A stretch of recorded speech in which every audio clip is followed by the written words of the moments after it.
D&D number 9, Circle of Life, in Jesus' name. Chapter 15. Dad, Ricky said the moment Eric picked up his phone. I need your help. It's Taylor. She can't eat. She can't sleep. Her body won't stop shaking. She's in shock.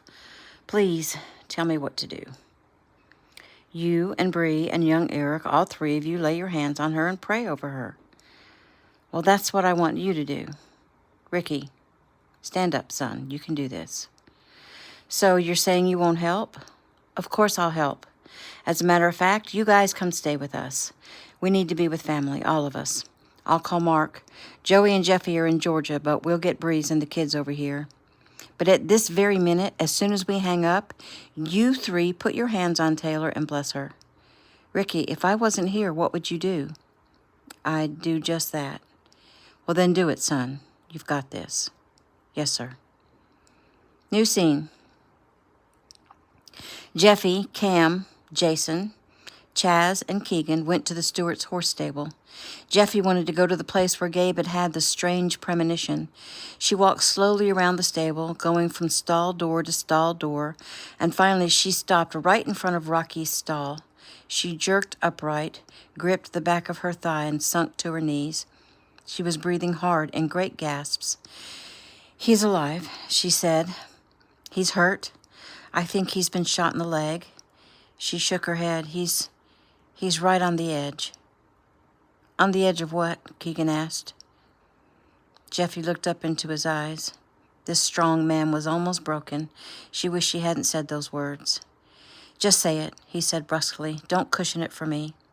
She nodded. He's on the edge, hovering between life and death. And he's sad. So sad. She drew a deep breath and opened her eyes quickly. He's in an old barn, maybe, or stable, or... She paused, trying to figure out the images she was getting. Or chicken coop? Chickens? She groaned and closed her eyes. He's struggling to breathe. And she passed out. Cam scooped her up and knelt down on the floor with his wife in his arms and waited for her to open her eyes again. He'd grown used to this procedure, but he didn't like it, knowing she presently carried their child, especially. Thankfully, it didn't take long for her to come to. She put a hand to her head. Jason, I don't think he's that far away. He feels really close. Jason nodded and took out his phone as they headed back to the Tanner house. I want to know every single home, building, farm, barn, chicken coop, every single thing that is or has been in this county, especially if there is a place that's been abandoned. The more obscure, the better. New scene. When Gabe opened his eyes, he didn't understand what was happening at first. He was still in the same old dusty barn or maybe warehouse. He was still on the floor, but a table was sitting right in front of him, a table with a white sheet on it. The rope that had held his wrist together was gone. His baseball uniform shirt was gone, and currently 2 of the men who had delighted in kicking him were now pulling his bloody baseball pants from his body, none too gently. When they'd accomplished that, they lifted him onto the table on his stomach. It finally dawned on him what was happening, and he started to panic. Oh, Jesus, please help me, he half whispered, half sobbed. He struggled against the men who had hold of him. It's gonna be okay. He stilled. It was the woman's voice, but this time not in his ear. She was standing beside him. He looked up at her. She was young, like he thought, maybe late 20s, and she was pretty.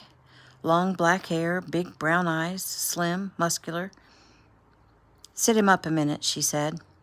They accomplished it again, not very gently. He grunted with the pain, and she pushed a cup at him. Drink this. He took the cup from her and sniffed the contents, and it smelled like whiskey. I don't drink, he said. Oh, you'll drink this or you wish you had, she countered. What are you going to do? I need to get to a hospital, he pleaded, tears in his eyes. I already told you that's not going to happen, but I've watched some videos and I can get that bullet out myself. Watch some videos? Are you freaking crazy? You know in the leg there's like the femoral artery. If you nick it, I'll bleed out. I mean, really fast. She shrugged. Yes, I know. You'd be surprised at what you can learn online. Almost anything. Now drink that down. I won't give you another chance. He gulped the fiery liquid until it was gone, coughed a few times, handed the cup back to her. Let's see. We're going to have to tie him down real tight because when I start cutting, he's going to go crazy. I don't want to accidentally nick his femoral artery, she said pointedly. Gabe reacted to her words. Please, don't do this. You want to die? No. Well, then it's our only alternative. Miss Casella, we don't have any more rope. She cursed and then shrugged. Well, we can't wait any longer. I'm running out of time. You'll have to hold him down. That won't work, Gabe said softly. Why not? They won't be able to keep me still enough. He sighed. Do you have duct tape? His own words surprised him, but if he was going to go through this, he wanted no slips of the knife or whatever she planned to use, and he was afraid to ask what that was. Yeah, there are several rolls of it in the van, one of the men answered. She nodded. Get it. 15 minutes later, they had him face down on the table, his entire body and leg taped down so that he was completely immobile. He quickly said a prayer aloud before she began. Father, guide her hand. Use her as your tool. I want to survive, but your will be done. I turn it over to you. In Jesus' name. She began to cut into his thigh, and the pain completely engulfed him. He was unconscious within 30 seconds of the surgery. New scene. Every teammate had been interviewed by the FBI, every teacher, every coach, friends, old girlfriends, enemies, and Isla August. In California, Julian Washington was interviewed and his close friends and family members. Comments on social media were run through programs looking for keywords and for locations near Pine Forest. Keegan drove every road. He thought he would lose his mind, but kept it together for Lizzie's sake. Currently, their family sat in their den with the Stewarts and the Apples, Jason Lee, his second in charge, Joey Adams, and Jeffy and Cam. Their conversation had moved to the day Gabe was born. And I remember trying to run so fast from the cottage up here to the house to get Dad, Heather was saying. Keegan nodded at his oldest daughter, trying to keep his mind on the conversation. You were brave, and your fast action saved Lily's life. Heather's eyes filled with tears. And, Mom, you fought that man, and I remember he kicked you in the stomach, and that's what put you into labor. And you had Gabe right there in the parking lot on a blanket that Aunt Lisa brought out, and Uncle Chaz delivered him while Dad was out chasing down the guy who took Lily. Heather turned to Jody. And Miss Jody got shot in the head, and she was lying right next to you, like she refused to leave your side. Lizzie smiled through her tears. Jody's the best friend anyone could ever ask for. Lisa nodded. Yes, she is. And when Keegan came back with Lily in his arms, I've never been so relieved in my life, John added. Me too, Chaz and Lizzie and Lisa and Jody said at the same time. And he'll do that again, John said softly. It's just taking a little while for him to know where to go get him. Lizzie's tears started flowing again. No one knew what to say to comfort her except Jeffy. She closed her eyes. He's still alive. Are you positive? Rose asked. Jeffy nodded. I'm absolutely positive. Not only is he still alive, but he's breathing easier. If you can feel him, can you see where he is? Violet asked. Jeffy tried again and shook her head. Chickens. All I see are chickens. Daisy had been scrolling on her phone and looked up suddenly. Have you seen this? She asked.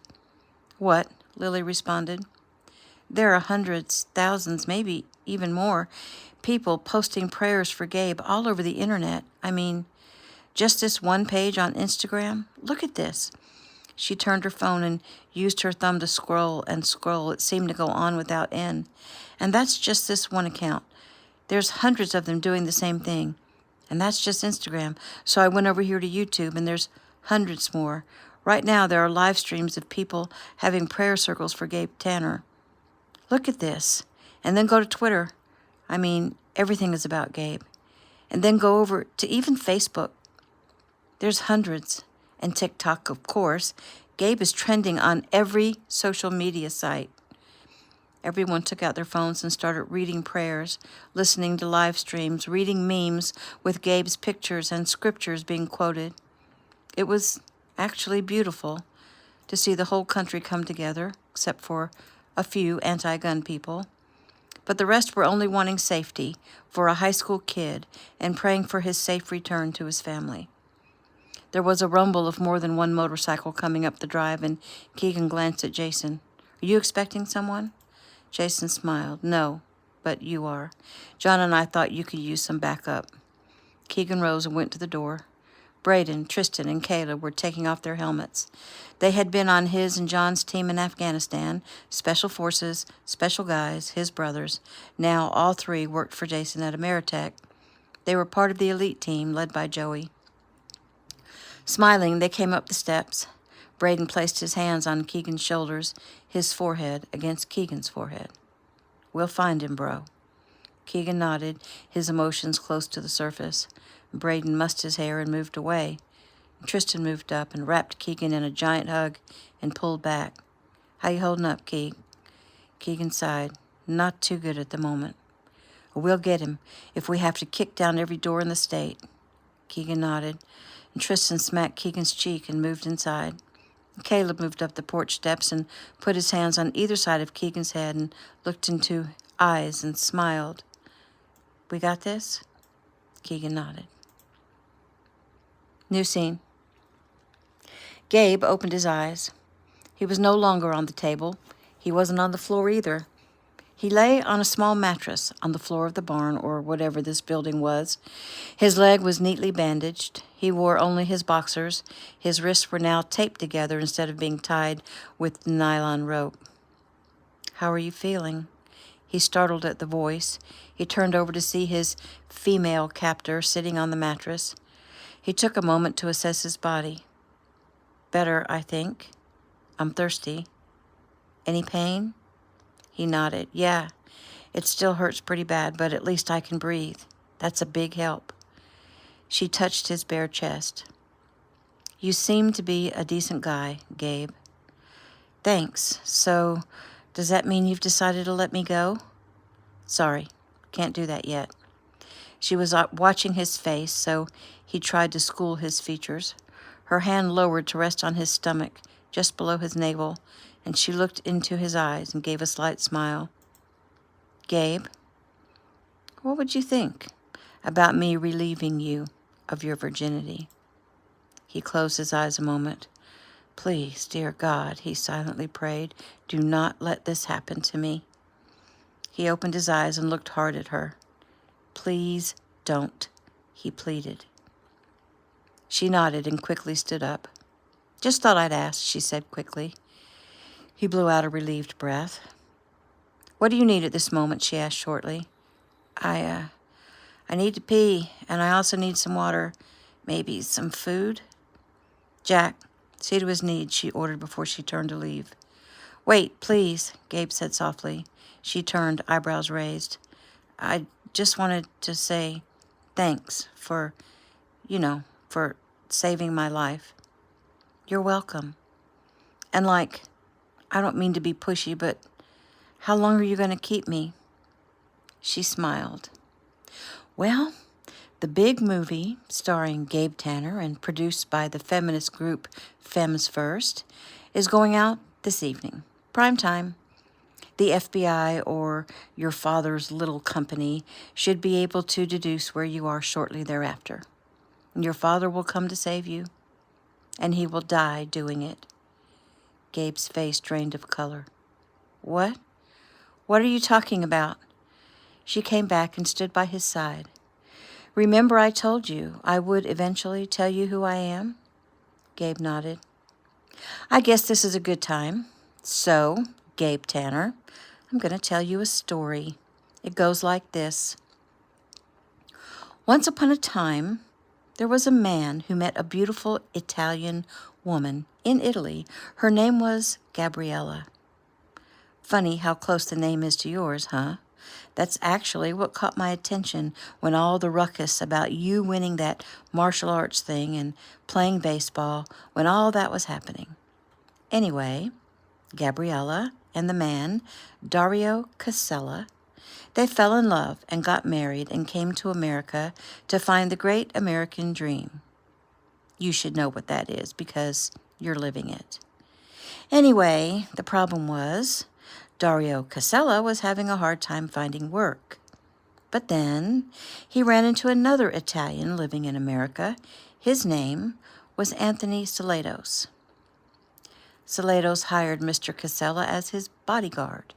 It was a great job, and he made good money, and he worked his way up into security for Salatos's businesses. The Casellas were so happy. They had a daughter, and then a few years later, they had a son. They were a happy family. She stopped and sighed. They were happy, she said vehemently. But then something terrible happened. Mr. Casella was just doing his job and found that there was a traitor working for Salatos. And when Casella confronted the traitor killed him in cold blood and ran. Gabriella and her children suddenly had no money coming in, no one to take care of them, no one to protect them, as you put it, she said, putting protect in air quotes. They were kicked out of their home. They lost everything. Then one day, Gabriella, unable to handle the loss, decided she was going to kill her children and herself. So she shot the girl, who was only 10 years old, and then she shot the little boy, who was only 8 years old, and then she turned the gun on herself and pulled the trigger. She shrugged. Funny thing happened. The little girl didn't die. She was put into foster care after she recovered from her injuries, and she grew up to be a proud and strong female who has no need for men. She started her own feminist group and has done amazing things since then. But she swore that one day she would get even with the traitor who killed her father. Gabe knew the story she was telling, but from a completely different perspective. What was the daughter's name? He asked softly. Mia. Mia, I'm sorry for your loss. Oh yeah, I bet. I swear I am. I don't lie. But I need to set you straight on some things because there are a few facts that you're missing. Like what? Like the man you say was a traitor was actually an undercover FBI agent. I know that. Same thing. It's not the same. Not in any way, Gabe argued. Do you know that he was there trying to break up a child trafficking ring? And I'm done talking to you right now, she said. She left abruptly. Well, that's always the way it is with people like you, Gabe called after her. You get presented with a few facts and you suddenly don't want to talk anymore. Jack, Gabe heard in his earpiece. Let him pee and feed him.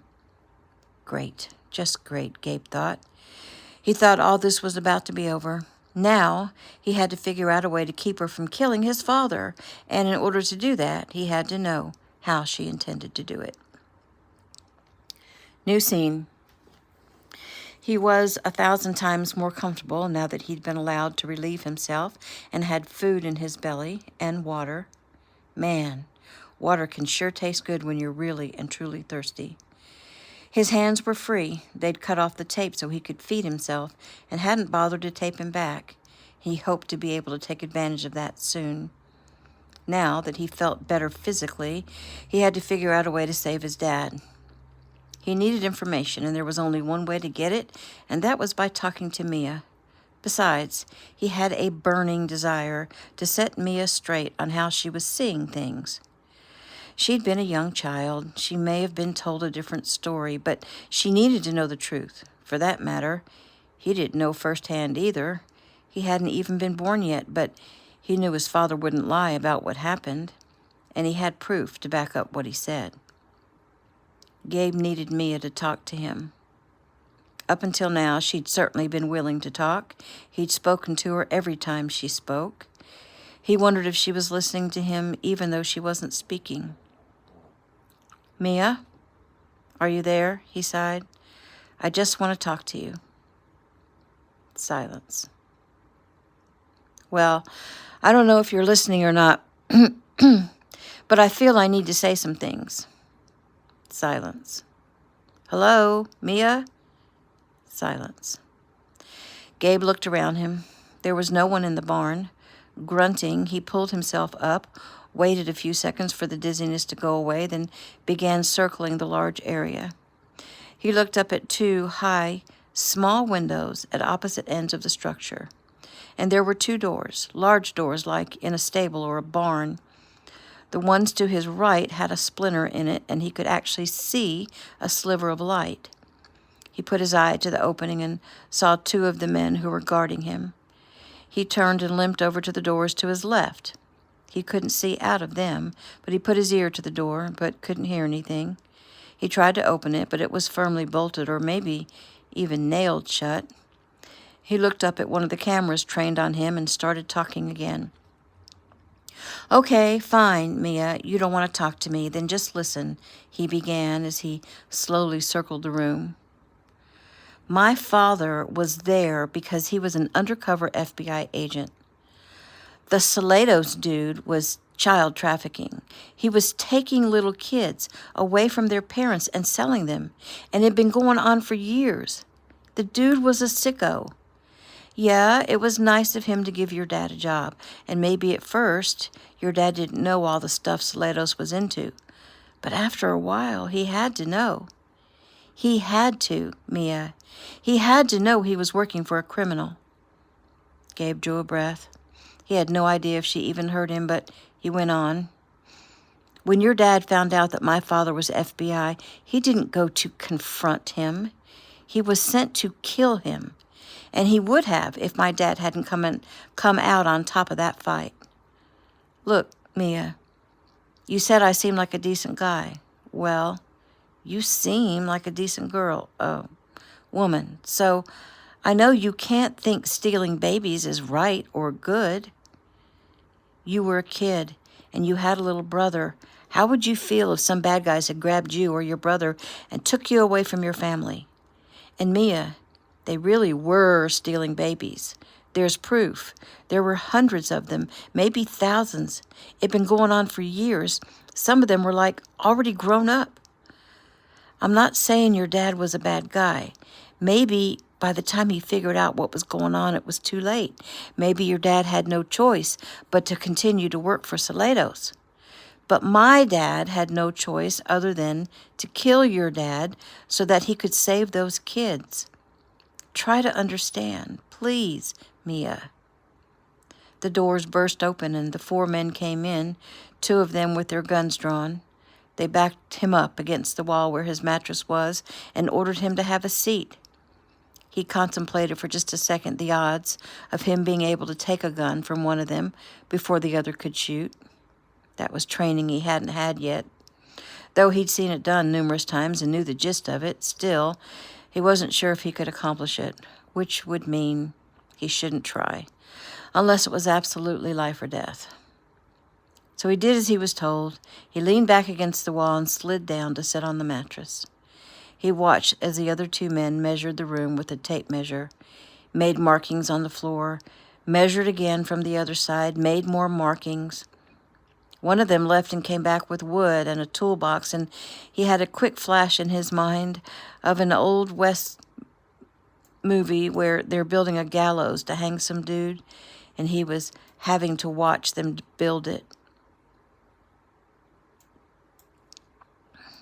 He swallowed hard, shaking his head to clear it. They were building some sort of box on the floor. Not a very big box, about 3 feet square and maybe a little over 6 inches high. They measured before they screwed the wooden box to the floor. It looked to be in the exact middle of the floor widthwise, and lengthwise maybe a little closer to the back of the building. It seemed to be important to the men that it be exact, whatever it was supposed to be. One of the men constructing the box left the building, and Gabe eyed the two guys watching him. He started to stand back up just to see what they'd do. "Sit," one said, raising his pistol. Gabe slid back down. He looked at the man. He was maybe a little younger than his father, on the heavy side. He carried his weapon like he'd been military. His hair was short, while the guy next to him had longish hair. Gabe caught the short-haired dude's eye. "What are you looking at, kid?" "Not much," Gabe answered with a smirk. The man grinned. "You were thinking about taking me on." Gabe shrugged. "Maybe." "I'm game." Gabe realized the guy thought it would be no problem fighting a gimpy kid, but Gabe also knew his own strength and abilities were usually underestimated. The man was just looking for some sport, probably to break up the boredom, but Gabe was looking for a way to get a gun in his hand. Gabe raised his eyebrows. "Okay, so give me time to stretch?" The other men chuckled. "Sure, kid. You go ahead and do your thing," the man said. Gabe rose slowly and stepped off the mattress. He bent his body in half, grabbing his ankles and pulling hard. He was stiff and sore, and his leg was pretty weak. Still, he felt like he could hold his own for a minute. This was not a tournament fight where he had to last a long time. The goal here was more like flag football, and the gun was the flag. Gabe finished stretching and circled around the guy. The one who'd left a few minutes earlier came back in carrying a wooden chair. "What's going on?" he asked as he eyed Gabe. "We're just playing around," the short-haired dude responded. Gabe grimaced as he watched the guy pull his gun and toss it onto the mattress. Okay, it was now a game of capture the flag instead of flag football. Gabe would have to get to the mattress. Might even be easier. They circled each other, and as soon as he got to the place closest to the mattress, Gabe didn't wait. He started right in toward the guy, and the guy went to block Gabe's punch as Gabe knew he would, and Gabe grabbed the guy's blocking arm, twisted it, turned his body, and delivered a devastating elbow to the guy's nose, putting all of his strength into the blow. The guy crumpled, and Gabe immediately dove for the mattress, grabbed the gun, and instantly squeezed off his shot into the leg of the guy with the longer hair at almost point-blank range. The one whose nose he'd broken was crawling toward Gabe, but Gabe was taking aim at the two guys who'd been building the box. They'd laid their rifles against the far wall, and Gabe jumped up on top of the wooden box. "Stop," he ordered. "I will shoot you." One started toward his rifle, and Gabe pulled the trigger, hitting him in the leg. The guy fell down screaming and then started laughing. "You missed. You should have killed me, kid, 'cause now I'm going to kill you." "I didn't miss. If I wanted to kill you, you'd be dead," Gabe stated firmly, though he knew he'd been taught that when you shoot to kill. He hadn't been able to bring himself to do it. He'd never shot at an actual person. He hoped the fact that he didn't shoot to kill didn't bite him in the butt later. He'd told Mia earlier that he would shoot without hesitation, but apparently that wasn't true.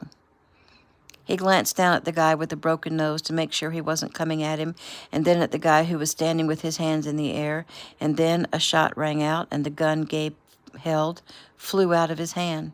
Gabe fell backwards, grabbing his hand. 4 more men came running into the building.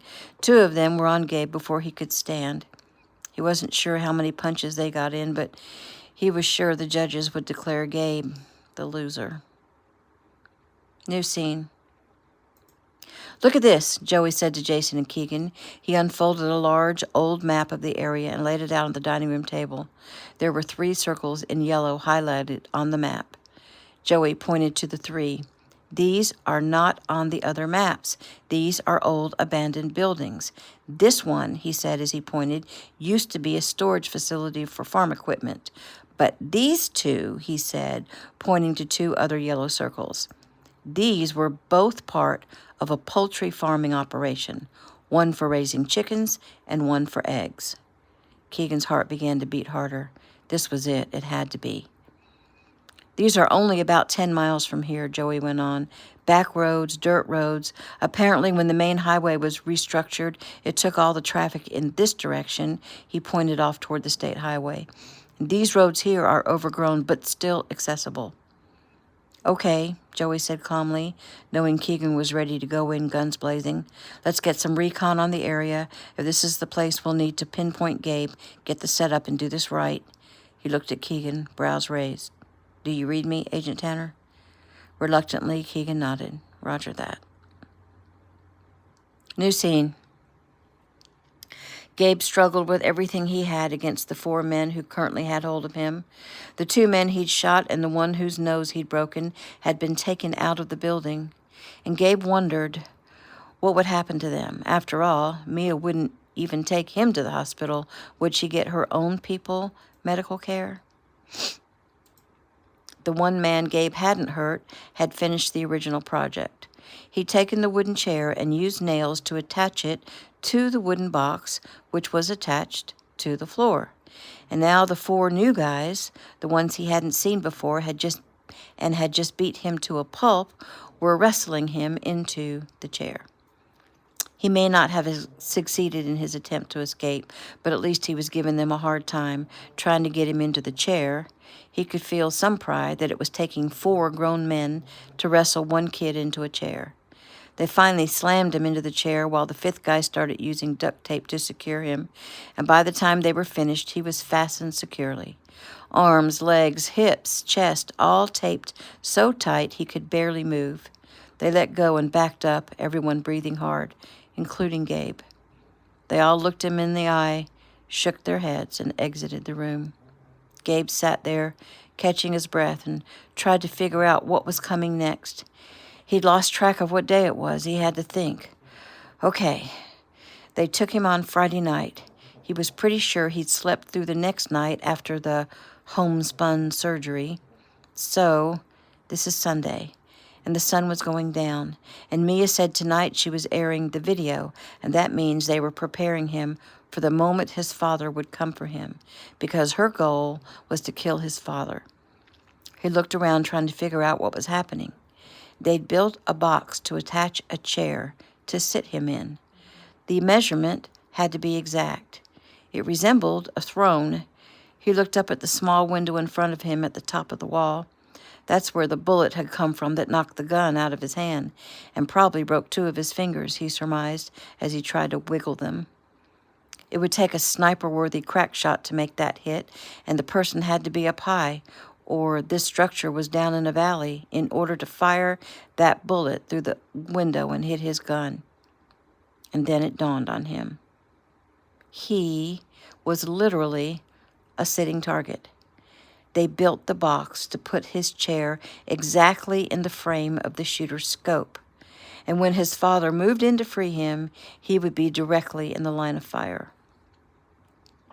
He decided it was time to pray again. As soon as that thought hit his brain, a kind of peace came over him, and he closed his eyes and he spoke aloud. Father, I guess I've called out to you enough lately that you know I'm in trouble. I bet my family's been calling out too. I wanted to make sure I said thank you, 'cause I really can't remember right now if I did, about getting help from my gunshot wound, so thank you for that. It wasn't the help I thought it would be, and it was a lot more difficult than just going to the hospital, but I just remembered my mom telling me that you don't always answer prayers the way we think you should. It was hard, but I made it through, and Mia actually did a good job as far as I can tell, so I hope you will forgive her for what she's doing. You probably heard her tell the story, so you know she's had a hard time. I get it, Father. I really do. I hope you'll forgive her. Right now, I'm pretty scared, and I'm hoping you'll soften her heart and she'll change her mind about all this stuff. I tried to help myself, Father, because I thought you would want me to at least try. I hurt a few people, and I'm sorry about that, but I know sometimes we have to defend ourselves against the enemy. She wants to kill my dad, so at this time, I ask, Father, that you will protect my dad. Please, please, don't let him die. If someone has to die, then let it be me. Yeah, I'm scared, and I don't want to die right now, but as I've heard my dad say in his prayers, your will be done. So whatever your plan, I'm good with it. Just help me to be strong and help me to do the right thing. His throat clogged with emotion, and he sniffed back the tears. Whatever happens, please give my mom and my sisters and Taylor, give them peace. In Jesus' name I pray. Amen. He sniffed again, trying to keep the tears and snot from running down his face since he didn't have his hands free to wipe it away. He took a few deep cleansing breaths and settled in to wait. It could be hours before the action began. Figured it out yet, Gabe? The voice startled him. She'd been quiet for so long he'd forgotten she was there. He breathed. I think so, he said quietly. That was quite a ruckus you caused. Sorry, I had to try. I guess that makes sense. Will you get them to a hospital or something? It'll be something. So what did you think about that shot? It was a good shot. It was a great shot, and you know it. That's my girl. She's pretty good. Expensive, though. It's a girl? Yeah, Gabe. Girls can be experts, too. I know. It's just not the norm, but that's cool. It's just that I'm telling you that a girl being a crack shot is cool, but that girl's going to try to shoot my dad, and that's not cool. Mia, do you think we could talk about this? There's nothing to talk about. Did you hear anything I said earlier? I heard everything you said. He blew out a breath. So, you built this Femmes First organization, something you're proud of, right? Yeah, so? So even if you succeed in killing my dad, you're going to get caught. It will destroy everything you've worked so hard for. And I have to tell you, if you kill my father, if you survive the gunfight that would take place, you will go to prison. This is a no-win situation for you and for the people working for you, he added in case they could hear him. You also might want to know that my dad and my neighbors and most of Ameritech are special forces. You are not going to get away with this. They are going to tear you up. Your only alternative is to stop now. Let me go. Give it up. You're not scaring me. I'm not trying to scare you. I'm trying to talk some sense into you. I thought you were halfway intelligent, he said, out of pure frustration before he thought better of it. Mia? Mia? He blew out a breath. He'd had a pretty good argument going, and then he messed it up. New scene. Jensen Deal, Jason's son-in-law and computer expert, was at the Ameritech offices about 40 minutes north of the town of Pine Forest. He just got a hit, and what he was hearing was going to blow everyone away. He quickly called his boss.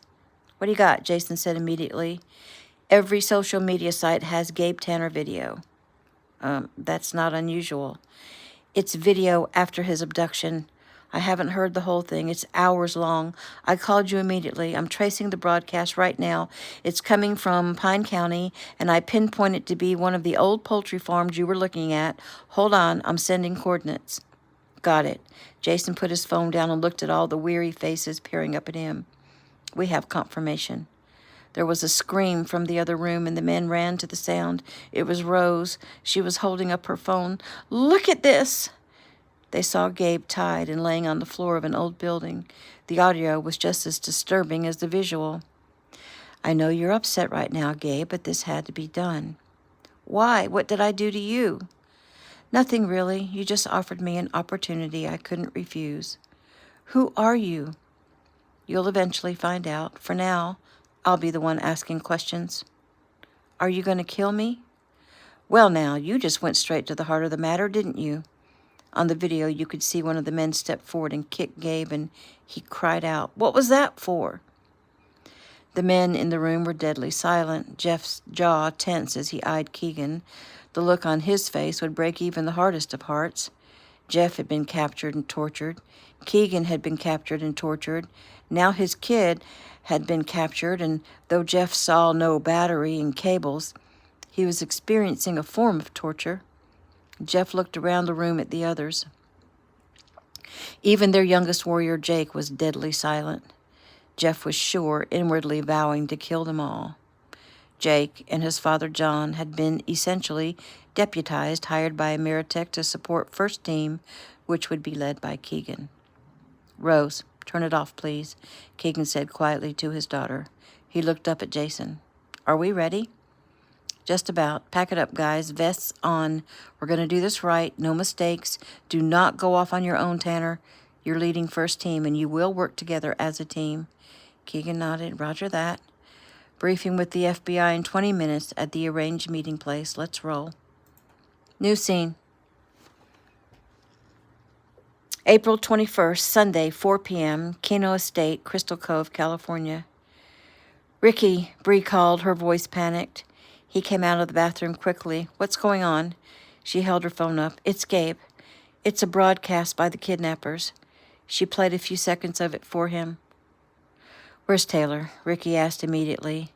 She was walking on the beach with Eric. With my dad? No, young Eric. Actually, I think Jojo and Logan are with them. Ricky pulled his phone and called his son. What's up, Dad? Any news? Did we find him yet? No, but there is news. You guys get up to the house. Taylor's with you, right? Yes, sir. She needed to talk about Gabe, so we walked with her. Well, thank you for that. See you in a minute. He ended the call and looked at Bree. Let's get everyone together. Ricky ran downstairs to find his father in his study, just getting off the phone with Jason. Ricky held up his phone. You heard? Yes, and there's more. They've pinpointed Gabe's location and are moving in. They are about to brief with the FBI. Yes, Ricky said fiercely and bowed his head briefly. Thank you, God, he whispered and looked back up. We're going to need something to keep our minds occupied while the op is going down, and I think we should, as a family, watch this broadcast. We can put it up on the big screen. I don't want Taylor sitting alone somewhere watching whatever's happened to Gabe. I agree, and for Gabe's sake, we need to see what's happened to him. He'll know that we know and understand what he's been through. It'll help him to heal. Ricky nodded thoughtfully. He'd once been kidnapped and almost tortured to death. He was wondering if it would help to have a video of it. He shuddered. Eric put a hand on his shoulder. Deep breath. You got this. They headed to the living room. Eric looked around at people he loved with a fierce love. Taylor sat on one sofa with her mother and father on either side of her. Young Eric sat on the floor in front of them. On the second sofa was Mark and his wife Bella, with little 3-year-old Emily on her lap. Their sons, Jojo and Logan, joined young Eric on the floor. Beside Bella was Joey's wife Breeze, with 2-year-old Ledger on her lap, and next to her was Jeff's wife Mickey. Mickey's eldest son Daniel sat on the floor too, while his brother, 11-year-old Jeremy, volunteered to take Joey's 2 girls, Sophia, age 6, and Kelston, age 3, down to the playroom. On the third sofa was Jason's brother and Eric's dearest friend, Justin, with his wife Lori. Next to her was Shelley, Eric's love, his companion, his confidant, his all. Before he sat down next to her, he spoke a few words. Okay, everyone, I think we need to watch this together. I'm not sure what we're about to see, so I may decide at some point to turn it off and do some pre-screening. But I know if we don't do this together, then you will all do it alone, and I think this way we can pause and talk about things. Now, before we play it, I have some news. They've found Gabe. He stopped while everyone got out what they had to say about that. He nodded in response to a few questions being thrown out. He's being held at an old poultry farm. They're briefing with the FBI soon, making tactical decisions. They're moving in soon to get him. Jason will keep us posted on how that's going.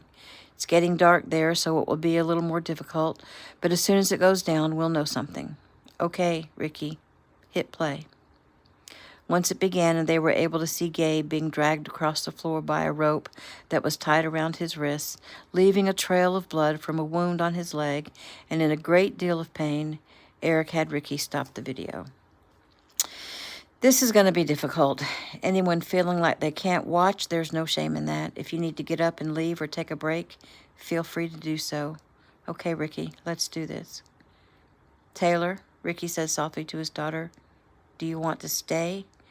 You don't have to watch if you don't want to. Taylor looked up at her father, tears streaming down her face. I have to know what's happened to him, Daddy, she began, hiccuping between her sobs. I have to know so that I can help him, so that I can be a strength for him. I love him, Daddy. I know you all think I'm too young to know what love is, but time will tell, won't it? I'll stay and I'll watch, because I have to share his pain." They were all blown away by her answer. New scene. April 21st, Sunday evening. Old Davison Poultry Farm, Pine County, Georgia. Tonight's first team consisted of Keegan, Jeff, Braden, John, Jake, and 3 FBI agents. Second team was led by Joey and included Tristan, Caleb, Chris Coley, John Sweet, and 3 FBI. Perimeter team included 8 more Ameritech and 8 FBI. Jensen at Ameritech's base spoke. There are, he took a second to count, 8 heat signatures, 20 yards out from your current position. Also 4 at the front door of the target structure and 2 on the north side. There is 1 in the center of the target structure. Assume that to be our hostage. There are 3 at a smaller structure on the south, about a mile away. Second team proceeded slowly and quietly. Spread out, they took out the 8 bad guys guarding the perimeter of the building in only a few minutes. Only 1 casualty and the rest secured. First team lay flat on the ground just outside the building where Gabe was being held. Keegan motioned John and Braden to take the 2 on the north side. FBI secured the south side. Keegan and Jake moved to the east side. Jeff moved to the west for cover. Keegan leaned against the east side of the building and spoke to Jake. "You stay here until I say." Keegan and Jeff rounded the front of the building. "Drop your weapons now." The 4 men guarding the door froze, but didn't do as told. "Do it now!" Keegan yelled. 2 of the men complied. They knelt slowly, placed their weapons on the ground. "Get on the ground," Jeff yelled. The 2 who dropped their weapons complied. One of them was yelling expletives in Spanish. Keegan looked in their direction for only a second. It all happened so fast. The other 2 guys swung their rifles up, spraying bullets. Keegan and Jeff jumped back. Jake stepped out from the side of the building, quickly squeezed off 2 bullets, and put the 2 guys down. He stood there, frozen, breathing hard. "Let's move," Keegan said, not giving Jake time to think about what just happened. Carefully, they entered the building. Gabe was secured to a chair in the center of the room. He had tape over his mouth. The chair was on a platform. They could see no explosive devices. They started forward, but Gabe was shaking his head frantically, screaming from under the tape, and Keegan stopped. "Hold up. Can you hear me, son?" Gabe nodded. "Are you trying to warn me?" Gabe nodded. "Are you booby-trapped?" Gabe didn't know how to answer that when finally he nodded his head. "Can you work on getting the tape off your mouth?" Gabe nodded. He had been trying to do just that for hours. The tears he'd cried had actually helped. He leaned his head toward his shoulder and rubbed his cheek against it, slowly at first, and then with exaggerated, jerky, panic-stricken movements. He leaned his head back and grunted his frustration. "Okay, calm down, son. You can do this. Spit. Use the moisture to weaken the tape. Stay calm, Gabe. This is almost over." "Everyone hold your position," Jason ordered. "Gabe, did you hear me?" Keegan asked. Gabe nodded, the fresh tears coursing down his cheeks. His strong, calm father was standing just feet away, but didn't realize he was just feet away from his own death. "Please, dear God, please take this tape from my mouth," Gabe prayed. It was the tears that helped. He spit, he rubbed his face against his shoulders and then against his chest, and finally the tape started to loosen, and Gabe used his tongue to push it farther away, and the next rub against his shoulder, the tape came away. "Don't come into the room. They have a bead on me, but they don't want to kill me. They want to kill you. Stay back," he said quickly. A shot rang out, and Gabe's left shoulder exploded with pain. He cried out. Keegan immediately started forward, but Jake and Jeff both grabbed him and wrestled him down. "No, Dad, don't come to me," Gabe screamed in a panic. "Just listen. Please, just listen. They shot me because I wasn't supposed to tell you that. I have an earpiece. They can hear me. They can hear you. There are cameras. Just wait. Please, Dad. Please, listen to me," Gabe cried. Keegan closed his eyes a second and nodded. "I'm listening." Gabe sniffed. "She wants me to tell you." He started to cry when he heard what she was saying to him. he began again. She wants me to tell you that they're going to shoot me exactly every 10 minutes until you get up here to release me. But, Dad, listen, they're not going to kill me. Another shot rang out, grazing the other's shoulder, and Gabe cursed. Stay calm, Dad. They're just trying to scare you. They shoot me when I say more than I'm supposed to. Jake leaned in to whisper in Keegan's ear.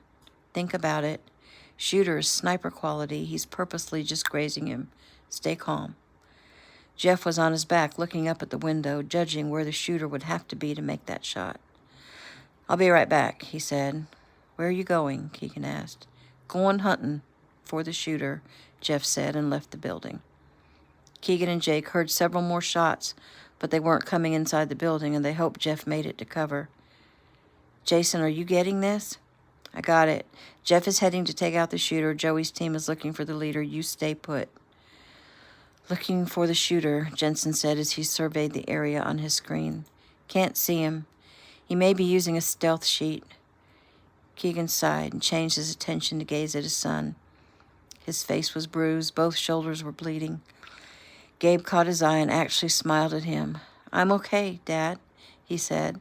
Then he spoke to someone else. May I tell him who you are? He frowned. Okay, I won't. Just don't shoot me. It hasn't been 10 minutes. Keegan searched his memory for who would want to kill him and would be willing to harm an innocent kid to do it. It could be any number of people. Keegan had hurt and killed a lot of people in his lifetime, and once again it was coming back to hurt people he loved. Just like his sweet wife had suffered once he'd come into her life. Now his son was suffering. He snapped out of it when a shot rang out and Gabe cried out with pain. Jake leaned over. I have an idea, but we need to take out the cameras. Keegan nodded. Do it. Jake quickly shot out the cameras. Gabe cried out again as another shot grazed his upper arm. Okay, he said. He drew a ragged breath. She says it doesn't matter. She can still hear me, and now they're going to shoot me every 5 minutes as punishment for taking out the cameras.